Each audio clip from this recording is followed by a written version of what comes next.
Araling Panlipunan 4, Quarter 3, Week 2, Day 1 hanggang Day 4. Ang paksa ng ating aralin sa araw na ito ay Pambansang Pamahalaan, Matatag Curriculum.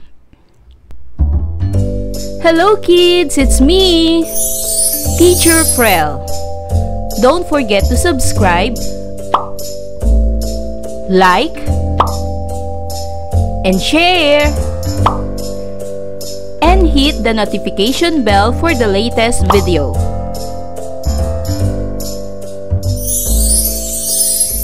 Sa araw na ito ay pag-aaralan natin sa asignaturang Araling Panlipunan ang Pambansang Pamahalaan. Mga kasanayan at layunin. Nasusuri ang balangkas o estruktura ng pamahalaan ng Pilipinas. Una, natatalakay ang kahulugan ng pamahalaan. Pangalawa, naihahambing ang kapangyarihan ng iba't ibang sangay ng pamahalaan. Pangatlo, nahihinuha ang ugnayan ng mga sangay ng pamahalaan sa ikauunlad ng bansa. At pang-apat, nakakagawa ng balangkas o estruktura ng pamahalaan ng Pilipinas. Nilalaman. Ang nilalaman ng ating aralin ay ang pambansang pamahalaan. Tatalakayin natin ang separation of powers o paghihiwalay ng mga kapangyarihan. Tatlong sangay ng pamahalaan. Unang araw. Balikan natin ang ating aralin noong nakaraang linggo. Alamin mabuti ang konsepto o aralin mula sa mga clues at simbolong makikita na nagpapahayag ng kahulugan nito. Tungkol saan ang konsepto o aralin na makikita sa bawat logong ito? Ano kaya ang salitang ito? Ang mga nawawalang letra ay A, L, A. Ang kahulugan ng simbolong ito ay pamahalaan.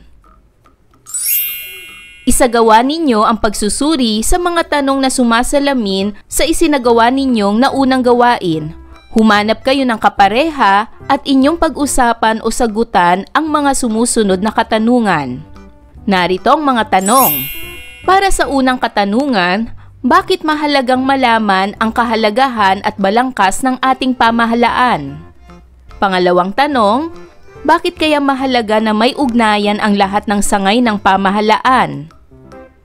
Pangatlong tanong, sa tingin mo, mahalaga bang makialam, makilahok, at tumulong ang mga mamamayan sa pamahalaan para sa ikauunlad ng bansa?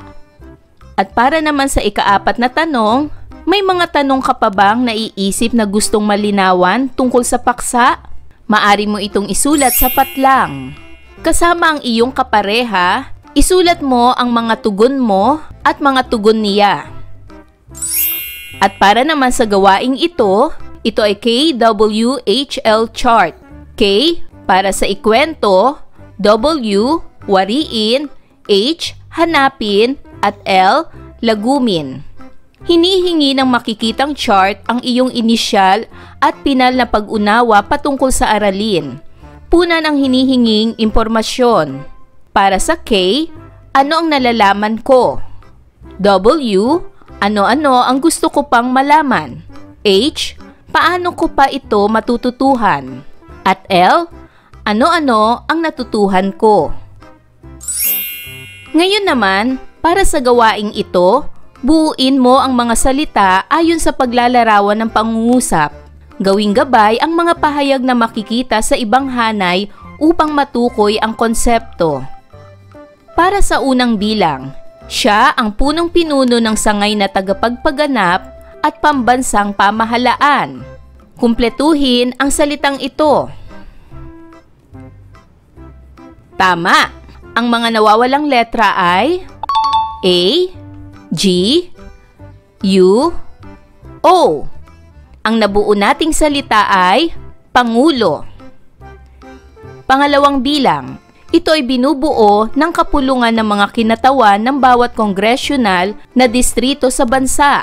Kumpletuhin ang salitang ito. Ano ang mga nawawalang letra? Ang mga nawawalang letra ay O, N, R. Kongreso. Pangatlo, ito ay tinatawag ding kapulungan ng mga senador. Kumpletuhin ang salita. Ano ang mga nawawalang letra? Ang mga nawawalang letra ay E, A, D. Senado. Pang-apat, dito dumudulog ang sinumang tao na hindi sumasang-ayon sa anumang desisyon ng mababang hukuman. Kumpletuhin ang mga salita. Ano ang mga nawawalang letra? Tama. Ang mga nawawalang letra ay O, E para sa unang salita. At sa pangalawang salita ay U, P, E, A. Korte Suprema.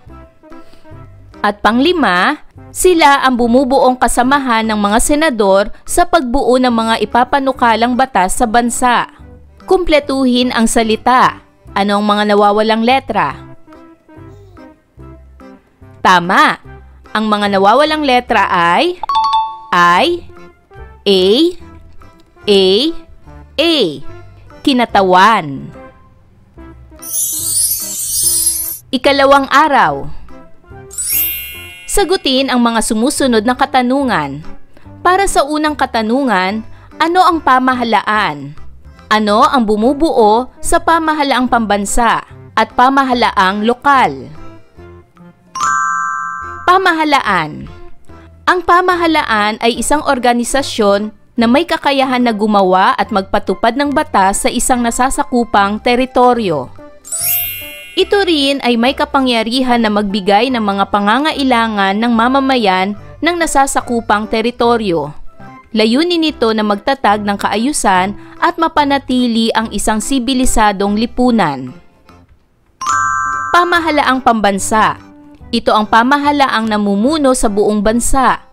Binubuo ito ng Pangulo, Kongreso, Korte at iba pang ahensya. Pamahalaang lokal. Ito naman ang namumuno sa mga lalawigan, lungsod, bayan at barangay. Binubuo ito ng lalawigan, lungsod, munisipalidad at barangay na pinamumunuan ng gobernador, alkalde at kapitan. Para naman sa pangalawang katanungan, ano ang mga sangay o institusyong bumubuo sa pamahalaan? May tatlong sangay ng pamahalaan. Una, sangay tagapagpaganap o ehekutibo. Nagpapatupad ito ng mga batas at pinamumunuan ng Pangulo ng bansa. Pangalawa, sangay tagapagbatas o lehislatura. Ito ang gumagawa ng mga batas, binubuo ng Kongreso, gaya ng Senado at kapulungan ng mga kinatawan. At ang pangatlong sangay ay sangay panghukuman o hudikatura. Nagbibigay kahulugan sa mga batas at nagpapatupad ng katarungan. Pinamumunuan ito ng Korte Suprema. Para naman sa pangatlong katanungan, ano ang gampanin ng mamamayan sa pagbuo at pamamalakad ng pamahalaan? Ang mga mamamayan ay may mahalagang papel sa pamahalaan. Una, pagboto ng mga karapat-dapat na pinuno. Pangalawa, paggalang at pagsunod sa batas. Pangatlo, pagbabayad ng buwis para sa mga proyekto ng pamahalaan. At pang-apat, pakikilahok sa mga programa ng pamahalaan at pagtulong sa mga gawain para sa ikauunlad ng komunidad. Para naman sa pang-apat na katanungan, ano ang kailangang taglayin ng mamamayan at pamahalaan para mas mapaunlad pa ang bansa? Upang mapaunlad ang bansa, kailangang taglayin ng mamamayan at pamahalaan ang katapatan at integridad, disiplina at pananagutan, pagmamahal sa bayan, pakikipagtulungan at pagkakaisa, at sipag, tiyaga at pagiging makabayan.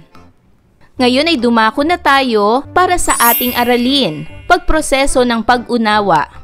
Ang pamahalaan ay isa sa 4 na elemento ng isang bansa. Ito ay isang ahensya kung saan ang kagustuhan ng mga mamamayan ang naipahahayag at naipatutupad. Ang pangunahing tungkulin ng pamahalaan ay pagsilbihan at pangalagaan ang kapakanan ng kanyang mga mamamayan. Kailangan ang pamahalaan upang maipatupad ang iba't ibang tungkulin para sa mga mamamayan, gaya ng pagpapatupad ng mga paglilingkod at programa para sa kapakanan ng mamamayan, pangangalaga ng mga karapatan ng mga mamamayan, pagtatanggol sa bansa mula sa panganib o pagsalakay, paglalapat ng hustisya, pagsulong ng pambansang interes, at pakikitungo sa ibang interes. Ang uri at balangkas ng pamahalaan ng Pilipinas.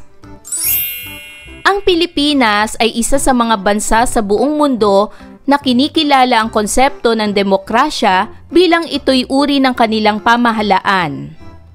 Ang pamahalaang ito ay pinamumunuan ng mga leader na inihalal ng mga mamamayang may sapat na gulang na nagluklok sa kanila. Bukod dito, may karapatan din ang mga mamamayan na makialam o pumuna sa paraan ng pagpapatakbo ng pinuno ng pamahalaan. Sa pamahalaang demokratiko, ang mga tao rin ang pumipili ng mga pinunong gagawa ng batas at magpapatupad nito. Bukod dito, ang mga mamamayan ay pantay-pantay sa harap ng batas kung saan binibigyan ng pagkakataon at pribilehiyo ang bawat isa. Gayon din sa pamahalaang demokratiko, ang pagbibigay ng parusa sa mga taong nagkasala ay dapat na naaayon sa batas. Nararapat na dumaan sa isang legal na proseso ang paglilitis ng isang taong nagkasala bago siya mabigyan ng karampatang parusa.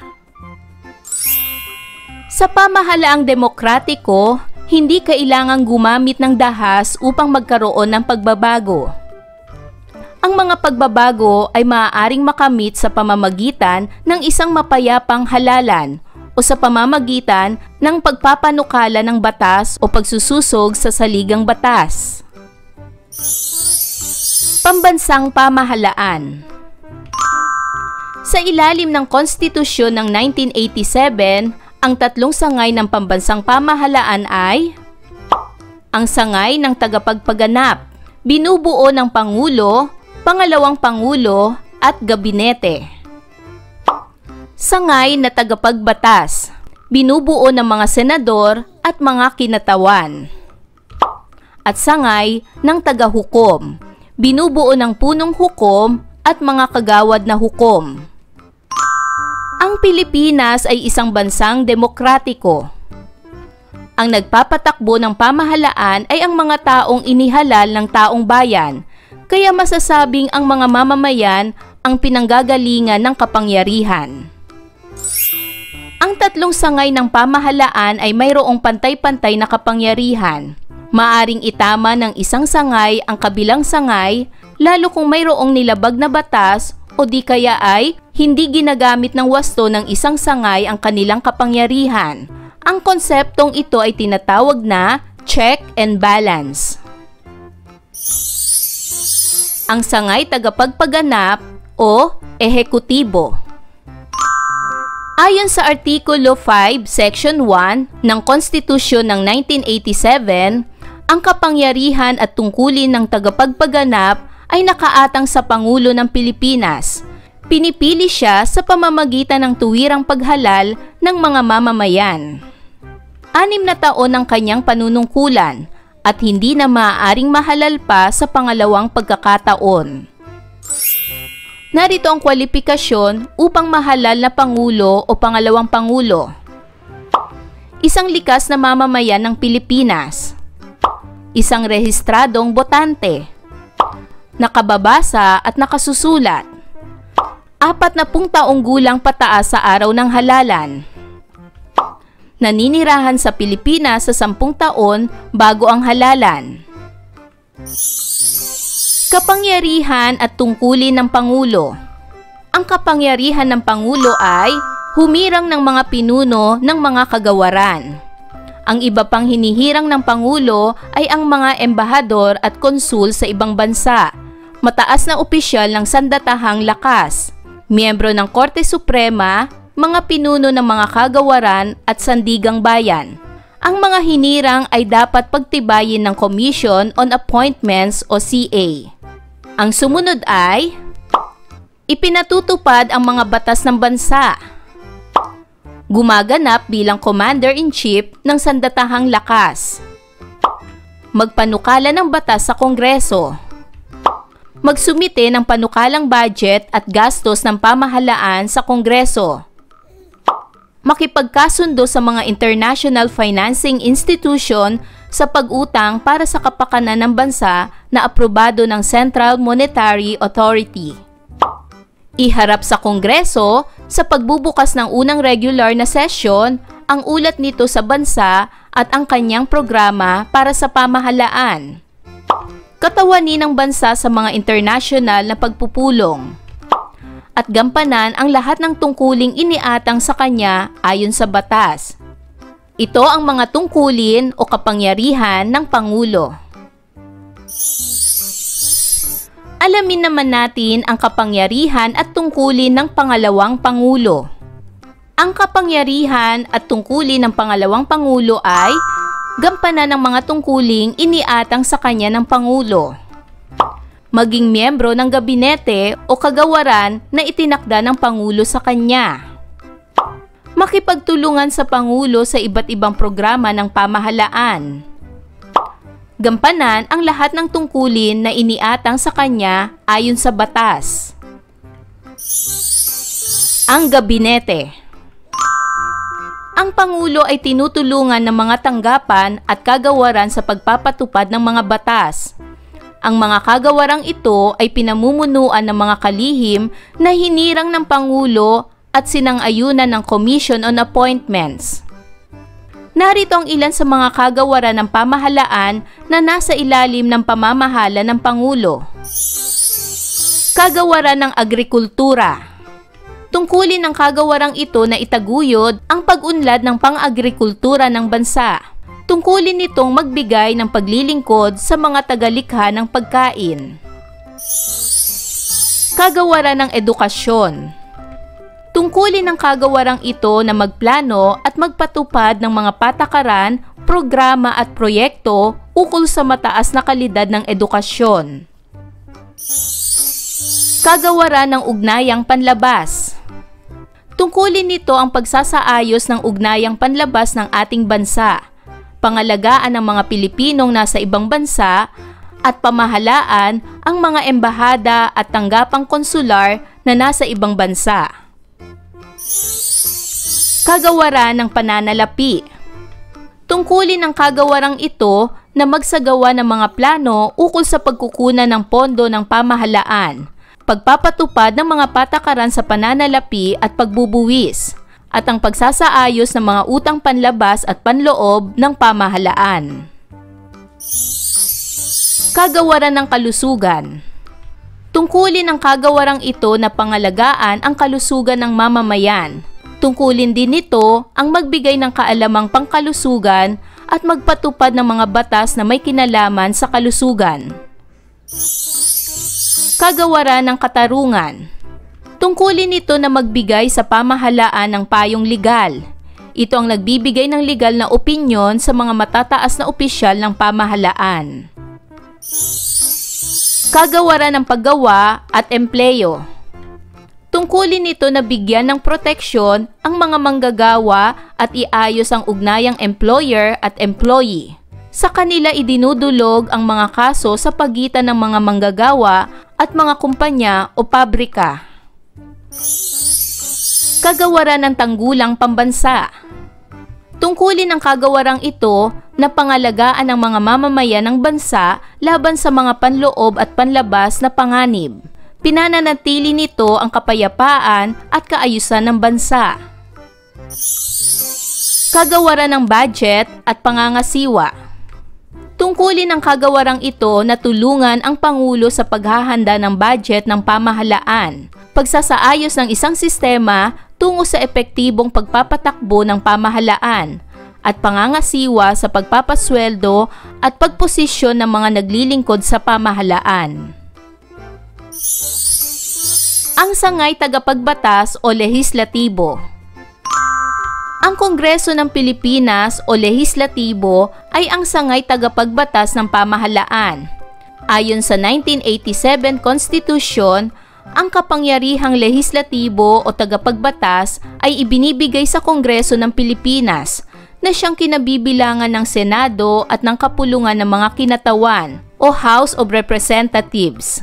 Ang mga kasapi ng Senado at kapulungan ng kinatawan ay tuwirang inihahalal ng mga tao. Kwalipikasyon ng senador. Ang kwalifikasyon ng senador ay likas na mamamayan ng Pilipinas o natural-born citizen, nakababasa at nakasusulat, 35 taong gulang pataas sa araw ng halalan.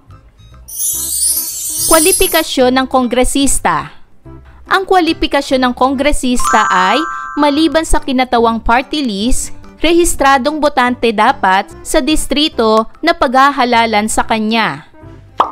Nakapanirahan doon sa loob ng hindi kukulangin sa 1 taon bago sumapit ang araw ng halalan. Likas na mamamayan ng Pilipinas o natural-born citizen. 35 taong gulang pataas sa araw ng halalan. At nakababasa at nakasusulat. Narito naman ang mga bumubuo ng lehislatura. Binubuo ng 24 na senador at 277 kinatawan ang lehislatura. Ang mga senador ay nanunungkulan sa loob ng 6 na taon at maaaring mahalal sa 2 magkasunod na termino. Inihalal sila ng mga mamamayan ng buong Pilipinas.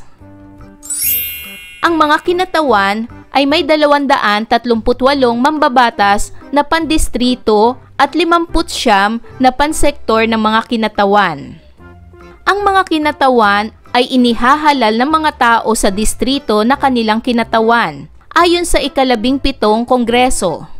Naglilingkod ang mga kinatawan sa loob ng 3 taon, ngunit hindi maaaring higit sa 3 magkakasunod na termino.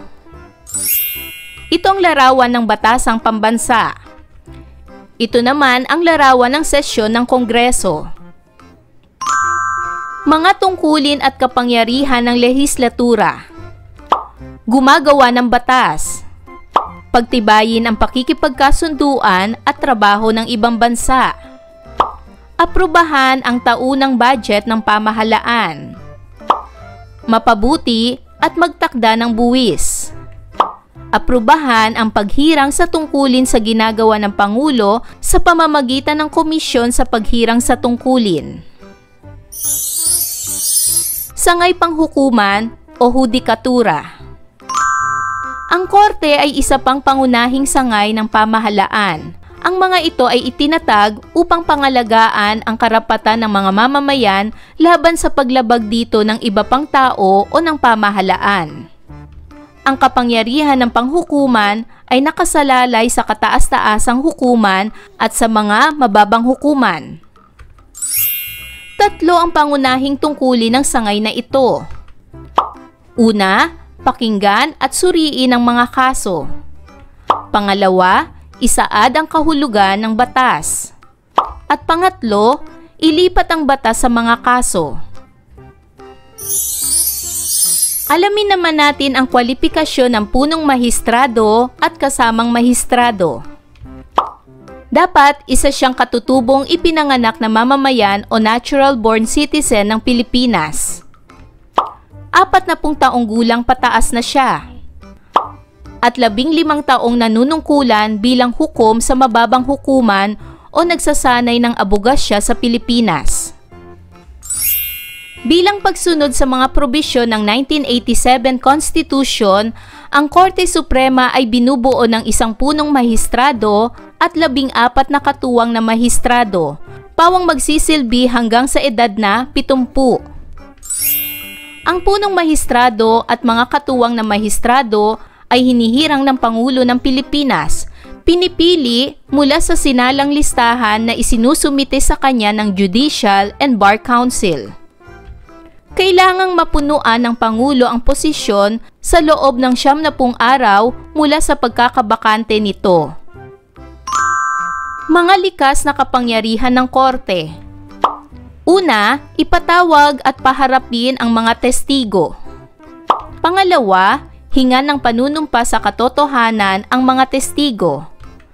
Pangatlo, panatilihin at ipatupad ang kaayusan sa hapag nito. At pang-apat, ipasunod ang mga pasya at kautusan nito.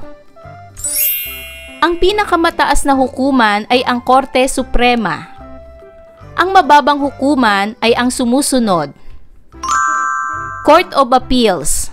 Dito muling nililitis ang mga kasong napagpasiyahan na ng mas mababang hukuman. Regional Trial Court, Metropolitan Trial Court, at Municipal Trial Court. Dito nalilitis ang mga kaso kung saan naghahanap ang nasasakdal ng mga testigo upang maghanap ng ebidensya. Sagutin ang sumusunod na katanungan. Ano ang kahulugan ng pambansang pamahalaan sa ating bansa at sa kanyang mga mamamayan? Narito ang posibleng sagot. Ang pambansang pamahalaan ay ang pinakamataas na uri ng pamahalaan sa ating bansa na namumuno at gumagabay sa buong Pilipinas. Ito ang nagtatakda, nagpapatupad at nagbabantay sa mga batas upang mapanatili ang kaayusan, kapayapaan at kaunlaran ng bansa. Sumunod na katanungan, ano ang mga mahalagang tungkulin o kahalagahan ng pambansang pamahalaan? Narito ang posibleng sagot. Mahalaga ang pambansang pamahalaan dahil itong nagpapatupad ng batas, gumagabay, nagpoprotekta at nagsusulong ng kaginhawaan at kaunlaran para sa lahat ng mamamayan. Para naman sa sumunod na katanungan, ano-ano ang mga kapangyarihan ng tatlong sangay ng pamahalaan? Ang unang sangay ay ehekutibo o tagapagpaganap. Ito ang nagpapatupad ng batas. Ang pangalawang sangay ay lehislatura o tagapagbatas. Ito ang gumagawa ng batas. At ang pangatlong sangay ay hudikatura o tagapaghukom. Ito ang nagbibigay kahulugan at nagpapatupad ng katarungan ayon sa batas. Para naman sa sumunod na katanungan, sa iyong palagay, maganda o akma ba ang ganitong uri ng pamahalaan sa ating bansa? Pangatwiranan ang sagot. Narito ang aking sagot. Ang tatlong sangay ng pamahalaan, ang ehekutibo, lehislatura at hudikatura ay nagpapakita ng balanse ng kapangyarihan. Sa ganitong sistema, walang isang sangay na maaring abusuhin ang kapangyarihan dahil bawat isa ay may tungkuling magbantay at magtuwid sa isa't isa. Para sa paglalapat at pag-uugnay, isulat sa loob ng kahon ang P kung ang pahayag ay tumutukoy sa balangkas ng pamahalaan ng Pilipinas at DP kung hindi. Una, ang pinuno ng ating bansa ay inihahalal ng mga mamamayan. Ito ba ay pahayag na tumutukoy sa balangkas ng Pilipinas, P o DP? Magaling! Ang tamang sagot ay P. Ang pahayag na ito ay tumutukoy sa balangkas ng Pilipinas. Pangalawa, may tatlong sangay na bumubuo sa ating pamahalaan. Ang pahayag ba na ito ay tumutukoy sa balangkas ng Pilipinas, P o DP? Tama! Ang sagot ay P. Ito ay pahayag na tumutukoy sa balangkas ng Pilipinas. Pangatlo, ang mamamayan ay nabibigyan ng higit na pribilehiyo sa harap ng batas. Ang pahayag ba na ito ay tumutukoy sa balangkas ng Pilipinas, P o DP? Tama! Ito ay DP. Ito ay hindi tumutukoy sa balangkas ng Pilipinas. Pang-apat, ang inihalal na pinuno ay may pananagutan sa tao. Ito ba ay P o DP? Magaling! Ito ay P. Ibig sabihin ito ay tama. Panglima, walang limitasyon ang kapangyarihang taglay ng isang pinuno. Ito ba ay P o DP? Magaling! Ito ay DP.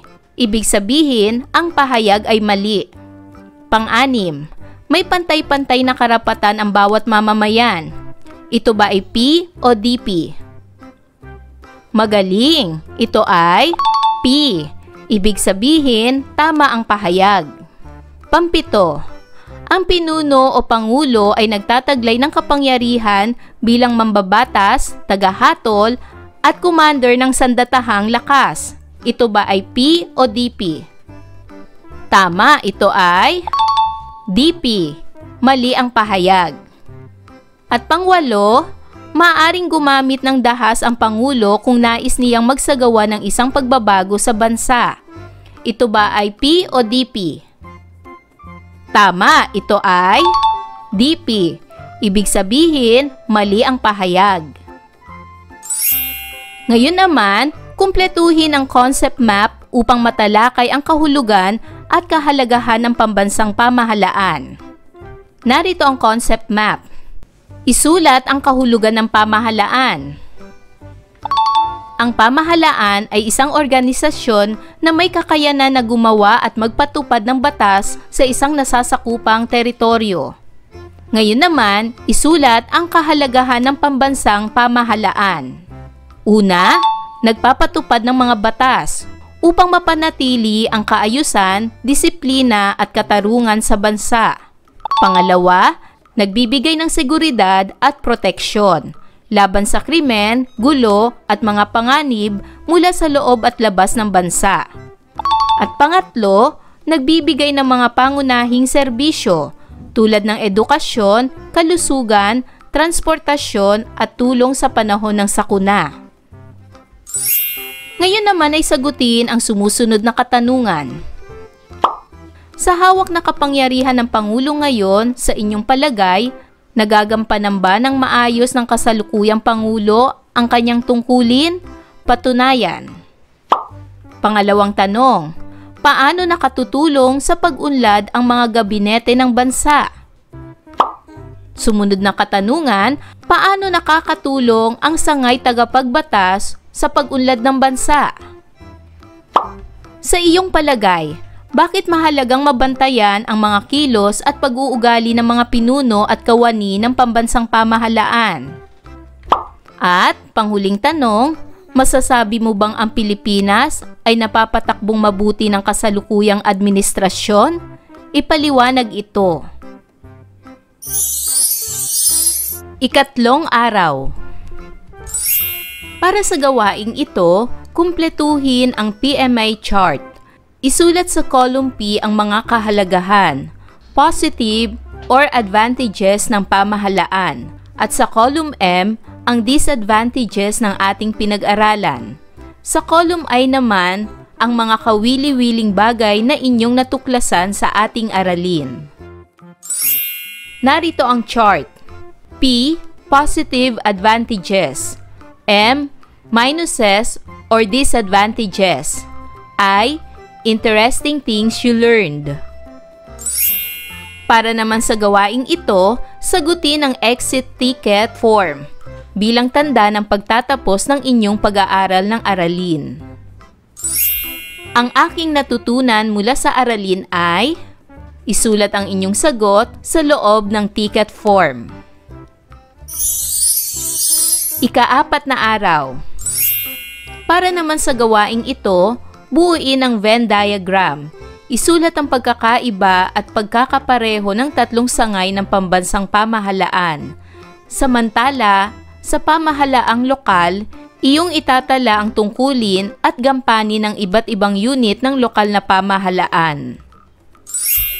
Sangay tagapagpaganap, sangay tagapagbatas, at sangay panghukuman. Ngayon naman para sa gawaing ito, sagutin ang mga sumusunod na katanungan. Para sa unang bilang, Alin sa mga sumusunod ang tumutukoy sa samahan o organisasyong politikal na ang layunin ay mapanatili ang kaayusan at magtatag ng isang sibilisadong lipunan? A. Bansa. B. Mamamayan. C. Kapangyarihan. D. Pamahalaan. Ano ang tamang sagot? Magaling! Ang tamang sagot ay letter D. Pamahalaan. Pangalawa, alin sa mga sumusunod na pangungusap ang hindi nagpapakita ng kahalagahan ng pamahalaan? A. Pinagsisilbihan at pinoprotektahan ang mga mamamayan. B. Pagpapatupad sa mga batas, programa at proyekto ng bansa. C.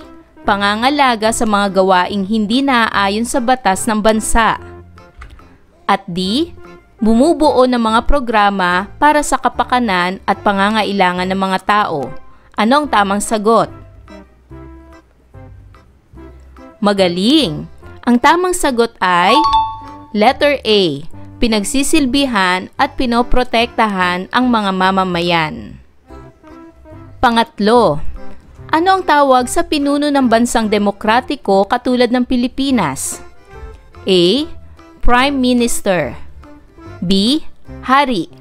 C. Sultan. D. Pangulo. Ano ang tamang sagot? Magaling! Ang tamang sagot ay letter D. Pangulo. Pang-apat, paano na iluluklok sa posisyon ang isang pinuno ng demokratikong bansa tulad ng Pilipinas? A. Pagpapamana ng posisyon sa kapamilya. B. Pagpili ng mga tao o pagboto sa panahon ng eleksyon. C. Sa pamamagitan ng kayamanan na meron ang isang tao. D. Sa pamamagitan ng rekomendasyon ng pinuno ng ibang bansa. Ano ang tamang sagot? Magaling! Ang tamang sagot ay letter B. Pagpili ng mga tao o pagboto sa panahon ng eleksyon. Panglima, aling gawain ang nagpapakita ng tamang tungkulin ng isang opisyal ng pamahalaan? A. Pagnanakaw ng budget sa isang proyekto. B.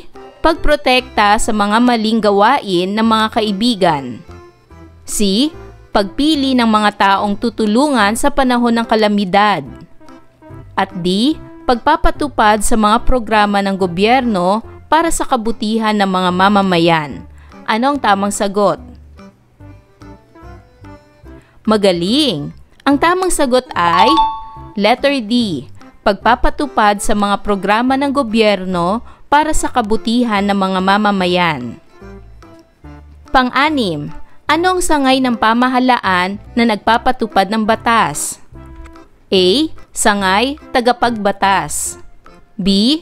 Sangay tagapagpaganap. C. Sangay panghukuman. D. Barangay. Ano ang tamang sagot?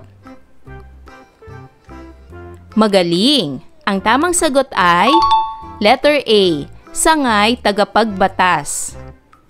Pangpito, sino ang namumuno sa sangay ng sangay panghukuman? A. Pangulo ng bansa. B. Pangulo ng Kongreso. C. Punong rehistrado ng Korte Suprema. D. Punong barangay. Ano ang tamang sagot? Magaling! Ang tamang sagot ay letter C. Punong rehistrado ng Korte Suprema. Pangwalo, bilang isang mag-aaral, paano mo maipapakita ang iyong paggalang sa pamahalaan? A. Paggamit ng po at opo. B. Pagrarally at pangungontra. C. Pagsunod sa mga itinakdang batas. D. Pagkain ng masusustansyang pagkain. Ano ang tamang sagot? Magaling! Ang tamang sagot ay letter C. Pagsunod sa mga itinakdang batas. Pangsyam, bakit kailangang hiwa-hiwalay ang tatlong sangay ng pamahalaan? A. magkaroon ng kalayaan ang bansa. B. Mawala ng kasiguraduhan ang bawat sangay. C. Masigurong hindi nasa iisang sangay ang kapangyarihan ng buong bansa. D. Mas mahirap ang komunikasyon ng mga pinuno. Ano ang tamang sagot? Magaling! Ang tamang sagot ay letter C. Masigurong hindi nasa iisang sangay ang kapangyarihan ng buong bansa. At pang-sampu, bakit mahalaga ang pamahalaan? A. Makilala ang bansa sa buong mundo. B. Ang Pilipinas ay kikilalanin na isang bansa sa UN. C. Masiguro ang katatagan at kapayapaan ng bansa. At D. Maiangat sa kahirapan ang bawat mamamayan ng bansa. Ano ang tamang sagot? Magaling! Ang tamang sagot ay letter C. Masiguro ang katatagan at kapayapaan ng bansa. Para naman sa gawaing ito, basahin ang mga pangungusap sa bawat bilang. Isulat ang fact kung ito ay nagpapahayag tungkol sa pamahalaan at bluff naman kung hindi. Una, ang kapangyarihan ng isang pinuno o opisyal sa ating bansa ay maaaring maipasa sa isang kamag-anak. Ito ba ay fact o bluff? Magaling! Ang tamang sagot ay bluff. Pangalawa, ang mga batas, programa at proyekto ay pinangangasiwaan ng pamahalaan. Ito ba ay fact o bluff? Magaling! Ang tamang sagot ay fact. Pangatlo, ang Pangulo ang pinakamataas na pinuno ng bansang Pilipinas. Ito ba ay fact o bluff? Magaling! Ang tamang sagot ay fact. Pang-apat, ang pamahalaan ng Pilipinas ay siya ring tinatawag na pambansang pamahalaan. Ito ba ay fact o bluff? Magaling! Ang tamang sagot ay bluff. Panglima, tinutugunan ng pamahalaan ang pangangailangan ng mga tao. Ito ba ay fact o bluff? Magaling! Ito ay fact. Pang-anim, Prime Minister ang tawag sa pinakamataas na pinuno ng pamahalaan ng Pilipinas. Ito ba ay fact o bluff? Magaling! Ang tamang sagot ay bluff. Pang-pito, hindi kaya ng pamahalaan na panatilihin ang kaayusan ng bansa at hindi kayang tugunan ang pangangailangan ng mga mamamayan. Ito ba ay fact o bluff? Magaling! Ang tamang sagot ay bluff. Pangwalo, pinapayaman ng pamahalaan ang pinuno ng pamahalaan. Ito ba ay fact o bluff? Magaling! Ang tamang sagot ay bluff.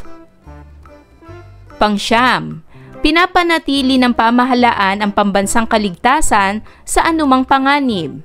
Ito ba ay fact o bluff? Tama, ito ay fact. Pang-sampu, pinapangalagaan ng pamahalaan ang buhay at ari-arian ng mga mamamayan. Ito ba ay fact o bluff? Magaling, ito ay fact. 11, ang sangay ng tagapaghukom ay kinabibilangan ng mga mambabatas. Ito ba ay fact o bluff? Magaling! Ito ay bluff. 12, ang pambansang pamahalaan ay nangunguna sa pagbabalangkas at pagpapatupad ng mga programa para sa mga mamamayan. Ito ba ay fact o bluff? Tama! Ito ay fact. 13, nahahati sa dalawang kapulungan ang sangay na tagapagbatas. ito ba ay fact o bluff? Tama, ito ay fact. 14. Ang pamahalaan ng Pilipinas ay hindi kumpleto. Ito ba ay fact o bluff? Tama, ito ay bluff. At 15, tinitiyak ng pambansang pamahalaan ang kapakanan ng mga mamamayan nito maging yaong mga nasa ibang bansa man. Ito ba ay fact o bluff? Tama, ito ay fact. Ayan mga bata, naunawaan nyo ba ang ating aralin sa araw na ito? Kung ganon, magaling! Mga bata, sana'y marami kayo natutunan sa ating aralin. Hanggang sa susunod na video lesson, paalam!